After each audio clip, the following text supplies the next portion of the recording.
Moinabad farm house drugs కాల్పుల కేసులో నిందితుల కస్టడీ ముగిసింది. 3 రోజుల కస్టడీ విచారణలో నిందితుల నుంచి కీలక విషయాలు సేకరించింది సెట్.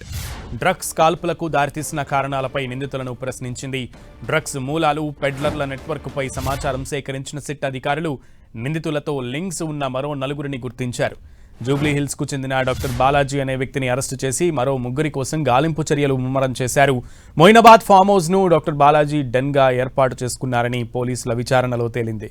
శంషాబాద్ పోలీస్ స్టేషన్లోనే నిందితులకు వైద్య పరీక్షలు నిర్వహించిన అధికారులు కాసేపట్లో 3 నిందితులను కోర్టులో హాజరుపరచనున్నారు.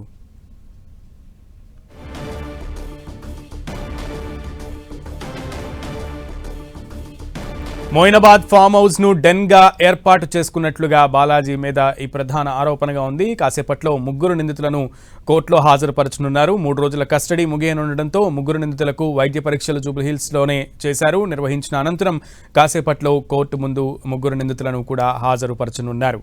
మొయినాబాద్ డ్రగ్స్ కాల్పుల కేసులో నిందితుల కస్టడీ ముగిసింది. డ్రగ్స్ కాల్పులకు దారితీసిన కారణాలపై నిందితులను సిట్ అధికారులు ప్రశ్నించినట్లుగా తెలుస్తోంది. సో నిందితులతో లింక్స్ ఉన్నటువంటి వ్యక్తులకి సంబంధించిన సమాచారాన్ని సేకరించడానికి ప్రయత్నించినట్లుగా కూడా మనకి సమాచారం అందుతోంది. సో కాసేపట్లో నిందితులను కోర్టులో హాజరుపరచనున్నారు. మరింత సమాచారం మా ప్రతినిధి కిరణ్ అడిగి తెలుసుకుందాం. కిరణ్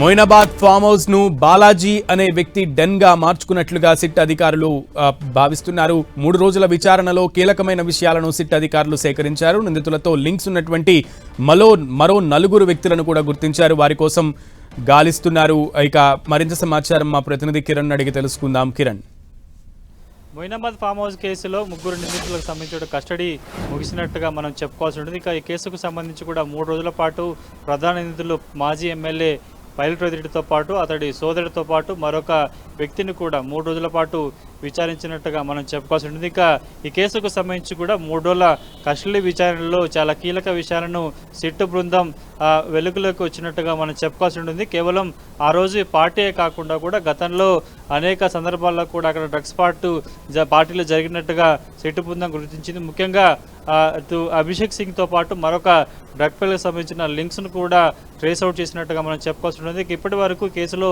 11 మందికి సంబంధించి కూడా నోటీసులు జారీ చేశారు. 3 నిందితులకు సంబంధించి కూడా ఇటు ఫైరింగ్ అంశానికి సంబంధించి కూడా కేసులు నమోదు చేసి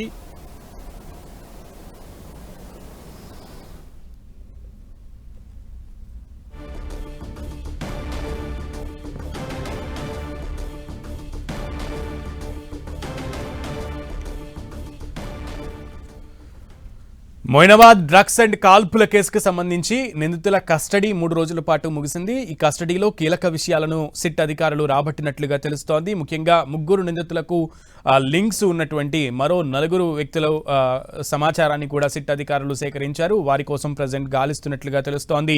ముఖ్యంగా బాలాజీ అనే వ్యక్తిని ఈ మొయినాబాద్ ఫామ్ హౌస్ ని తన డెన్ గా మార్చుకుని డ్రగ్స్ కార్యకలాపాలకు పాల్పడుతున్నట్లుగా ఈ విచారణలో తేలినట్లుగా తెలుస్తోంది. ఇక ఈ కస్టడీలో తేలినట్లుగా తెలుస్తోంది. ఇక డ్రగ్స్ మూలాలు, పెడ్లర్ల నెట్వర్క్ పై కీలకమైన సమాచారాన్ని సిట్ అధికారులు అయితే సేకరించినట్లుగా మనకి సమాచారం అందుతోంది. మరింత సమాచారం కిరణ్ అడిగి తెలుసుకుందాం. కిరణ్, ప్రస్తుతానికైతే ఈ కేసుకు సంబంధించి కూడా 3 నిందితుల కస్టడీ ముగిసినట్టుగా మనమైతే చెప్పుకోవాల్సి ఉంటుంది. కాబట్టి 3 రోజులలో ఇటు మొయినాబాద్ ఫామ్ హౌస్ సంబంధించిన డ్రగ్స్ కేసే లింక్సే కాకుండా కూడా గతంలో హైదరాబాద్కు సంబంధించిన పలువురు ఈ మొయినాబాద్ ఫామ్ హౌస్కి సంబంధించి కూడా లింక్స్ ఉన్నట్టుగా గుర్తించారు. అందులో జూబ్లీస్ సంబంధించిన ఒక డాక్టర్కి సంబంధించి కూడా మొయినాబాద్ ఫామ్ హౌస్ని తను డ్రగ్స్ సంబంధించిన డెన్గా మార్చుకున్నట్లుగా తెలుస్తుంది. ఇక వీటితో పాటు 2 కీలక సంబంధించిన డ్రగ్ పెళ్లను కూడా అదుపులోకి తీసుకున్నట్టుగా మనం చెప్పుకోవాల్సి ఉంటుంది. ఈ కేసుకు సంబంధించి కూడా ఇప్పటికే 11 మందికి సంబంధించి కూడా ఇందులో ఆ రోజు డ్రగ్స్ పార్టీలో పాల్గొన్న వారిని గుర్తించారు. 3 మాత్రమే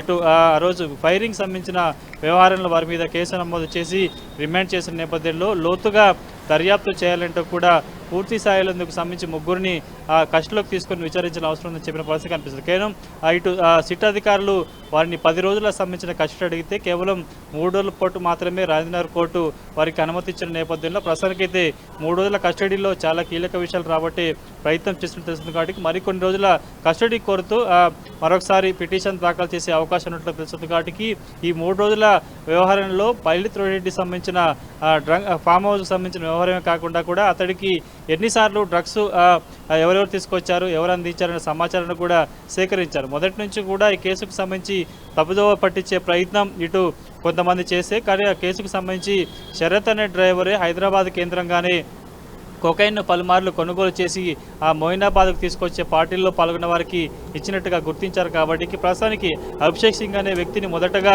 ఇటు సీటు గుర్తించిన తర్వాత మరొక డ్రగ్ పెల్లర్ ఉన్నట్టుగా ఇప్పుడు గుర్తించారు. కాబట్టి అతడికి సంబంధించిన వివరాలను ఆరా తీసుకునే ప్రయత్నం కూడా పోలీస్ స్టేషన్ పరిస్థితి కనిపిస్తుంది. కాబట్టి ప్రస్తుతానికైతే జూబ్లీకి సంబంధించిన డాక్టర్ బాలాజీని అదుపులోకి తీసుకున్నారు. అతడికి రోహిత్ శర్మ అనే వ్యక్తి కూడా డ్రగ్స్ సరఫరా చేశాడు, ఎండిఎంఏ సంబంధించిన డ్రగ్లు కూడా పలుమార్లు సరఫరా చేసినట్టుగా చెప్పారు. కాబట్టి మరొక వ్యక్తిని ప్రస్తుతానికి ట్రేస్ అవుట్ చేసే ప్రయత్నం చేస్తున్నారు. ప్రస్తుతం నలుగురిలో ఒకరిని అదుపులోకి తీసుకున్నారు, మరొక ముగ్గురు కూడా వారి కోసం గాలింపు చేస్తున్నట్టుగా చెప్పుకోవాలి.